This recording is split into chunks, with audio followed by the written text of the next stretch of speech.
kelompok 6. Baiklah, kelompok 6 akan melakukan praktek coaching di mana saya sendiri dari UPT SD Negeri 3 Oting yang berperan sebagai coach dan Pak Sudirman dari UPT SDN Pabangi selaku kuci, di mana permasalahan yang dihadapi oleh Pak Sudirman di sini adalah ketika Pak Sudirman mendapat teguran dari Bapak Kepala Sekolah terkait laporan dari pengawas sekolah yang melakukan supervisi saat ia mengajar. Ya, baiklah Pak Sudirman, kita akan memulai praktek coaching ini. Ya, silakan Bu. Selamat siang Pak. Selamat siang Bu. Tadi saya bertemu teman kita di kantin, katanya ada sesuatu yang Bapak ingin ceritakan sama saya. Apa sih kok serius amat? Iya Bu, saya ini bingung bahkan sedih. Saya merasa sudah melaksanakan tugas saya dengan baik, tapi kok masalahnya malah seperti ini. Betul-betul bingung Bu, saya dibuatnya. Memang ada apa keadaannya seperti itu? Masalahnya apa sih? Saya juga penasaran, mau dengar cerita Bapak. Begini Bu, kemarin kan di sekolah kita diadakan supervisi kelas oleh pengawas. Ibu juga kan dapat kemarin. Iya betul, saya juga habis disupervisi kemarin sama pengawas Pak. Nah dari situlah Bu akar permasalahannya. Saya dapat teguran dari kepala sekolah. Pengawasnya keberatan melihat teknik mengajar saya yang tidak menggunakan buku teks. Terus salahnya di mana Pak? Nah itu dia yang saya tidak mengerti Bu. Padahal saya sudah mengikuti langkah-langkah sesuai dengan RPP saya. Saya akui waktu saya mengajar kemarin saya tidak menggunakan buku teks. Saya menggunakan lingkungan sebagai sumber belajar dan media belajar dengan tujuan supaya anak lebih mudah mengertinya. Oh iya, wah kalau begitu tekniknya sudah bagus loh Pak. Bapak sudah mengikuti langkah-langkah sesuai RPP, terus menjadikan lingkungan sekolah sebagai media dan sumber belajar.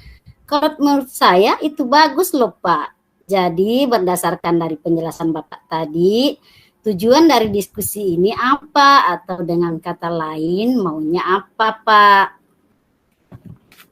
Saya mau mencari solusi Bu, bagaimana menjelaskan ke kepala sekolah bahwa apa yang saya lakukan ini sudah benar, di mana saya menggunakan beberapa sumber dan media di luar buku teks, karena kadang-kadang anak-anak merasa bosan apabila menggunakan buku teks, terus sehingga saya memodifikasi cara mengajarnya. Kadang-kadang juga saya menggunakan video meminta anak-anak menggambar. Justru itu Bu, kemarin saya menggunakan media lingkungan anak-anak malah lebih cepat tanggap. Jadi bagaimana nih Bu cara saya menjelaskan ke kepala sekolah? Oh begitu ya. Jadi yang diharapkan Bapak, nantinya Bapak bisa menjelaskan ke kepala sekolah mengapa Bapak tidak menggunakan buku teks. Apakah Bapak sudah mempersiapkan bahan ajar untuk siswa dalam proses pembelajaran? Sudah Bu, mulai dari RPP, media, semua sudah saya siapkan. Hanya saja kemarin itu saya menggunakan lingkungan sekolah sebagai sumber dan media belajar. Akhirnya saya tidak menggunakan buku teks. Sesuai apa yang sudah Bapak lakukan dengan teknik pembelajaran seperti itu? Adakah hambatan yang Bapak temui? Kalau masalah hambatan Bu, tidak ada. Justru saya lebih mudah menjelaskan kepada anak-anak dan anak-anak juga lebih mudah untuk memahaminya. Bahkan mereka lebih termotivasi untuk menulis apa yang mereka ketahui di papan clipboard yang sudah disiapkan di kelas, dan siswa lain melihat hasil pengamatan kelompok lain. Bahkan saat istirahat pun banyak anak-anak yang melihat hasil kelompok yang lain. Jadi hasilnya kan lebih baik Pak, anak-anak lebih termotivasi, lebih mudah memahami. Saya kira apa yang Bapak lakukan sudah bagus. Bapak itu sudah termasuk guru yang kreatif dan inovatif loh Pak. Terus bagaimana dengan anak-anak sendiri? Apa mereka suka Pak? Anak-anak lebih suka, Bu. Jadi, secara tidak langsung kompetensi sosial mereka keluar tuh, Bu. Nah, begini Pak, langkah awal yang akan Bapak lakukan untuk menemui kepala sekolah itu bagaimana Pak? Saya akan menemui kepala sekolah dan menjelaskan apa yang saya lakukan itu benar dengan membuktikan hasil penilaian dari siswa saya, Bu. Kemungkinan waktu mengajar kemarin, pengawas tidak membuka RPP saya kalau saya menggunakan bahan ajar lain, cuma cuma saya hanya mengembangkan cara mengajar saya. Saya kira tindakan Bapak bagus, tapi komitmen apa yang Bapak bangun dari rencana Bapak menghadap ke kepala sekolah? Saya sangat membutuhkan dukungan dari rekan, Bu, dan saya juga butuh motivasi dari dukungan moral terkait apa yang saya sudah lakukan itu tidak salah dan kepala sekolah bisa menyampaikan ke pengawas. Kapan Bapak bisa menemui Bapak kepala sekolah? Insya Allah, Bu, minggu depan. Ya, sukses ya Pak. Saya sangat berharap semoga apa yang Bapak lakukan itu bisa membuka hati kepala sekolah dan bisa mengerti bahwa pembelajaran yang Bapak laksanakan itu sudah sangat baik untuk kemajuan siswa. Dan hasilnya tolong juga disampaikan kepada rekan yang lain supaya tidak terjadi lagi seperti ini Pak. Iya, Bu, makasih, Bu, atas waktu dan atensinya. Ibu bisa memberikan saya solusi dan alhamdulillah, Bu, saya sudah merasa lega sekarang. Sama-sama Pak. Ya baiklah Pak, kita masuk ke kelas masing-masing karena waktu istirahat juga sudah hampir selesai Pak. Iya, iya, Bu. Selanjutnya, Bu, kita beralih ke percakapan lain. Saya selaku coach Sudirman dari SD Yayasan Bunga Bapangi dan Ibu Aida selaku coach dari SD Negeri 3 Uting. Jadi permasalahannya begini, Bu. Saat proses pembelajaran masih ada anak-anak yang belum selesai tulisannya karena belum mengetahui huruf. Ketika Ibu Aida selesai mengajar dan keluar kelas, saya berpapasan dengan Ibu Wahida dan melihat wajahnya agak murung. Saya menemui Ibu Wahida dan berdiskusi dengan beliau agar masalah yang dihadapinya bisa selesai dan bisa dipecahkan. Assalamualaikum, Bu. Waalaikumsalam Pak Sudirman. Selamat pagi, Bu. Pagi juga Pak. Bagaimana kabarnya hari ini, Bu? Alhamdulillah Pak, kabar baik. Bagaimana proses belajar anak-anak, Bu, di kelas? Sangat semangat Pak.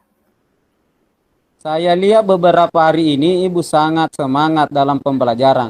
Tapi saya juga melihat ada kegelisahan yang Ibu rasakan. Saya lihat ketika Ibu keluar kelas, kok kelihatannya capek ya, Bu? Iya Pak. Kali ini kita kan berbicara dan berdiskusi supaya kita nantinya mendapatkan pencerahan maupun solusi mengenai permasalahan yang Ibu hadapi. Apa yang Ibu harapkan dari diskusi kita hari ini? Saya mengharapkan dalam proses pembelajaran tercipta suasana yang menyenangkan sehingga murid aktif dan senang belajar, Pak. Apa yang Ibu ingin capai dari proses pembelajaran itu? Iya, jadi tujuan dari proses pembelajaran ini, Pak, anak-anak dapat memiliki akhlak yang baik, selain juga memiliki ilmu pengetahuan. Jadi kita tanamkan, Pak, nilai-nilai positif atau budaya-budaya positif kepada anak-anak kita, Pak. Oh, jadi Ibu ini akan menguatkan pembelajaran tentang karakter dan ilmu Betul, pengetahuan. Pak. Iya, Pak, betul. Apa yang Ibu capai dalam proses pembelajaran itu? Ya, itu tadi Pak, artinya kita menguatkan tentang karakter melalui pembiasaan positif kepada anak-anak kita. Selain itu juga kita memberikan pengetahuan. Tadi Ibu sudah bisa menceritakan hal-hal apa saja yang menjadi kegelisahan Ibu ketika berada di kelas, atau mungkin ada permasalahan-permasalahan apa saja yang Ibu alami di kelas yang perlu kita diskusikan, bicarakan supaya permasalahan tentang nanti bisa kita cari solusinya. Seperti apa itu, Bu? Ibu bisa ceritakan? Iya, saat proses pembelajaran itu Pak, masih ada anak-anak yang belum mengenal bahkan mengetahui huruf-huruf abjad. Sehingga ketika proses pembelajaran Pak terkendala.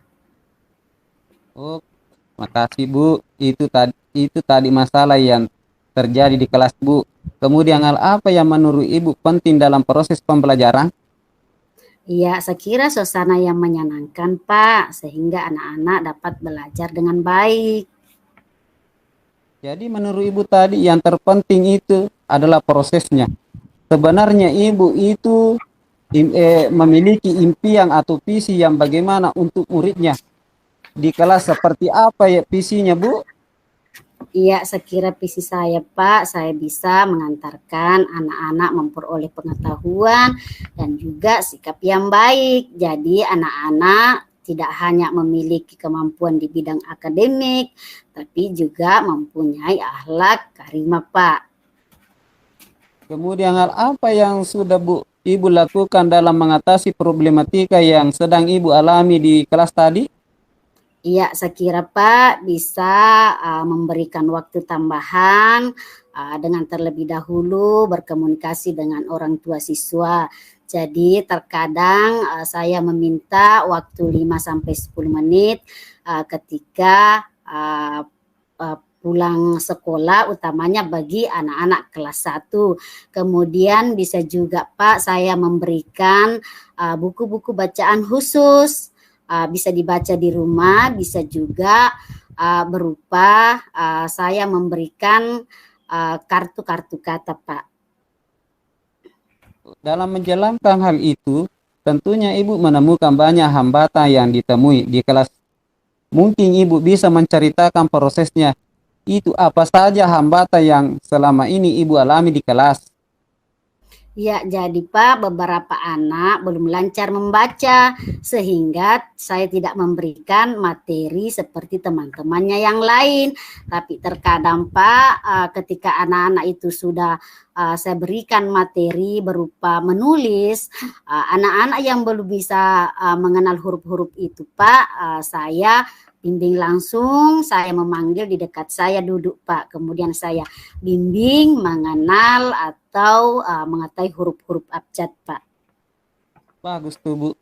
Sebenarnya Ibu sudah melakukan berbagai macam cara untuk bagaimana agar anak murid Ibu dapat mengerjakan tugasnya sesuai dengan waktu yang ditentukan. Menurut Ibu sudah efektifkah yang Ibu sudah lakukan? Menurut saya Pak sudah efektif karena sudah ada perubahan. Jadi yang awalnya belum mengenal dan mengetahui huruf, sekarang Pak sudah dapat mengetahui.